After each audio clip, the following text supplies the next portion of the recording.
Ingram with the ball. A rebound by Bridges. Oh, from behind! Alvarado stole it! Jones will finish him off! We got him! So surprisingly, the number 1 seeded Phoenix Suns find themselves in a predicament where they're tied 2 games apiece with the number 8 seed New Orleans Pelicans. Obviously, if Devin Booker was healthy, this series probably wouldn't be at 2 games apiece. But regardless, Devin Booker will not be returning in this series to save them. So this brings up the question of whether or not the Suns are able to win without him. So in today's video, I'm going to be predicting whether or not I think the Suns can actually win this series versus the Pelicans, or will the Pelicans be the first number 1 seed in over a decade to get the upset. Before we get into the video, I ask you to drop a like on this video as it does help my channel grow. Subscribe to my channel if you want daily NBA content. Also, that's where I go over 3,000 subscribers. Also, drop a comment on this video as I do respond to all comments. And play that intro.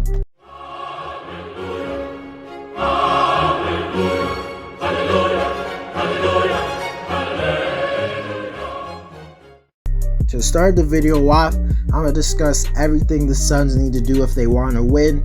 If we're being honest, anyone could win the series right now because the series is tied at 2 games apiece, and it doesn't look like Booker's coming back. If the Suns want to win the series, simply their defense has to be better. In the regular season, they have the top 5 defense. So far in the playoffs, they haven't looked the same. If I'm being honest, their offense hasn't been terrible. It hasn't been as good as it was in the regular season, as it should be because they don't have Devin Booker. But ever since Booker has came out, their defense just hasn't been as good as you would hope. I don't know, maybe Devin Booker's some secret elite defender, but I don't think that's the case. I just think they have to be better. And simply, they have to slow down Brandon Ingram. This guy's playing like a top 5 player in the playoffs right now, averaging 30 points in the series, shooting over 50% from the field and 50% from 3. CJ McCollum's also scoring 24 points. He's inconsistent and inefficient, but regardless, he's still scoring 24 points a game. They need to do a better job on those guys. And simply, I'm not gonna lie, some of those guys, like especially McCollum and Ingram, are hitting some really tough shots. I don't know if there's anything you can do about the tough shots,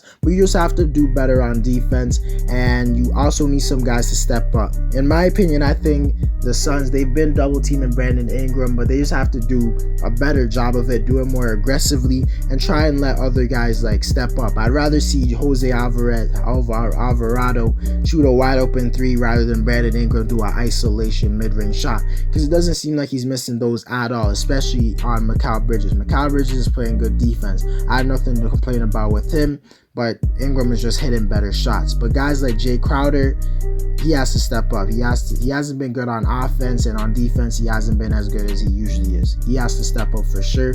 They also have to contain Jonas Valanciunas. This guy's grabbing 6 offensive rebounds a game, having 16 rebounds in the series. He's just killing them and giving the Pelicans way too much extra chances. They have to be better on defense. If their defense doesn't improve, I'm not gonna lie, the Suns are not gonna win this series.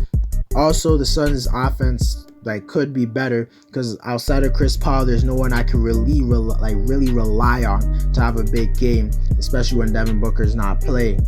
Maybe you'll get a rare 25-point game out of DeAndre Ayton or a rare 20-point game out of Mikal Bridges, but you can't rely on that. So straight up, their defense has to improve, and I don't really want to diss Mikal Bridges too much because he's actually been playing good defense, forcing difficult shots, hustling. But guys like Jay Crowder, Cameron Johnson, other perimeter defenders have to do better, especially on guys like Brandon Ingram and CJ McCollum. To talk about the offensive side of the floor, Chris Paul hasn't even been bad this series. He's averaging 20 points and 12 assists. His last game was absolutely terrible. You can't have 4 points as a guy who's considered a top 15 player in the league. But to be honest, I don't expect him to have another game that terrible. Also, DeAndre Ayton has actually stepped up, so I can't even talk about him. But he definitely needs to continue to average 20 points and be aggressive.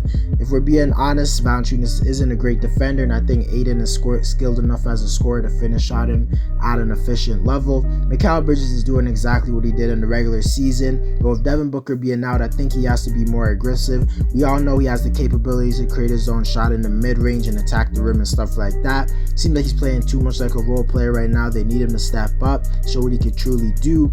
I think he can average way more than 14 points. Straight up, Jay Crowder's been one of the worst playoff performers right now. He has to step it up. Basically a non-factor on the court right now. He's given solid defense, but he hasn't even been as great as he should be because Brandon Ingram is cooking him. him. But regardless, this guy's shooting 29% from the field. He's not even shooting 1% from 3. This guy's shooting 0.5% from 3. He's 1 for 17 in the series. That's absolutely terrible. He has to step it up and hit some shots. The Suns want to win the series without Booker. Their defense has to be better, especially on Ingram and CJ McCollum. They also need to switch up their defensive game plan. They also need to try and slow down Valanciunas' rebounds. Also, some guys have to step up on offense. Maybe it's Cameron Payne, who hasn't been good at all in this series. Maybe it's Landry Shamet. I saw him get some run the other night. But regardless, if the Suns don't do that, the Pelicans will win the series. But honestly, I think the Suns are capable of doing it. But just because they're capable doesn't mean they will. To talk about the New Orleans Pelicans, they've really impressed me so far in the season, in the series. When Devin Booker got injured, I didn't think the Pelicans would be able to bring this series that far. I thought they maybe win a game.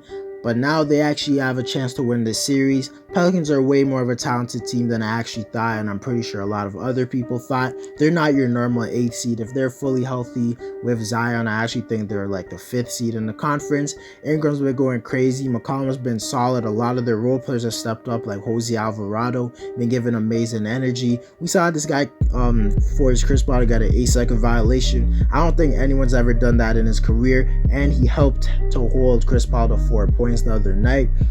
He wasn't the only one guarding Chris Paul, but overall, been really good on defense. For being honest, Paul should have been more aggressive, but regardless, Alvarado deserves some type of credit, him and Herb Jones. But honestly, the Pelicans defense has been better than I thought it would be, and a lot of credit has to go to Herb Jones. As I said, playing phenomenal defense, might be the best perimeter defender rookie in NBA history if you look at the stats and just what he's been able to do. I think the Pelicans have been playing as good defense as they possibly can, and a lot of credit has to go to Willie Green because he's the one setting up the defensive plays, scheme, and stuff like that. He's really been neutralizing Chris Paul. After Chris Paul had that huge game in Game 3, guys like Herb Jones, Jonas Valanciunas has even been bad on defense, been dominant on the boards. And on the opposite side of the floor, Ingram still wants to average 30 points, shooting 50% from the field and 50% from 3, while being an amazing playmaker and rebounder. It's going to be really hard for the Pelicans to lose, because right now Ingram is playing like the best player in the series and playing like a superstar. Definitely been a top 5 player in the playoffs. You would hope that CJ McCollum could be more consistent and efficient, but he's still giving you 24 points. If their role players can step up, it's going to be hard for the Suns to win, because we saw that when Ingram and CJ McCollum are playing well, if their role players step up, they're definitely capable of winning against the Suns. But if their role players don't step up, they basically can't win. But guys like Larry Nance, Alvarado have all been playing solid. In my opinion, I think Devontae Graham should get more minutes than he's been getting, because he's had some really small spurts where he just hits a bunch of threes and brings energy back. I think he should be playing more than 20 minutes or so instead of the 15 he's playing right now. Definitely deserves more play time, but I understand he's really bad on defense. But regardless, I think the Pelicans just got to keep doing what they've been doing. Not if Ingram goes cold or McCollum goes cold, then they don't win the series. But if they keep playing the way they've been playing and the Suns don't drastically improve, I think the Pelicans win the series. But obviously, we don't know what's going to happen. But to drop a prediction on who I think will win the series from here on out, to be honest, I'm not going to bet against the Phoenix Suns, even without Devin Booker. They're the more experienced team. They're probably a slightly better team. And I do think the series will go to 7 games, but I think the Suns will win on their home floor. I think the Suns will win Game 5, and I think the Pelicans will win Game 6, but Phoenix will just take it over in Game 7. That's my prediction. Don't be mad, because I really respect the Pelicans, but to be honest, I just don't see Phoenix losing in the first round. If they lose in the first round, that would be really, really bad for them. But I wouldn't even mind seeing the Pelicans win, because the Pelicans are a solid roster and they have a lot of likable guys. Anyways, guys, that's it for the video. Let me know whether or not you think the Pelicans have a real chance to win the series, or will the Suns win. Drop a like on this video to help my channel grow. Subscribe to my channel if you want daily NBA content. Also, if you want us to go over 3,000 subscribers, drop a comment on this video as I do respond to all comments, and play that intro.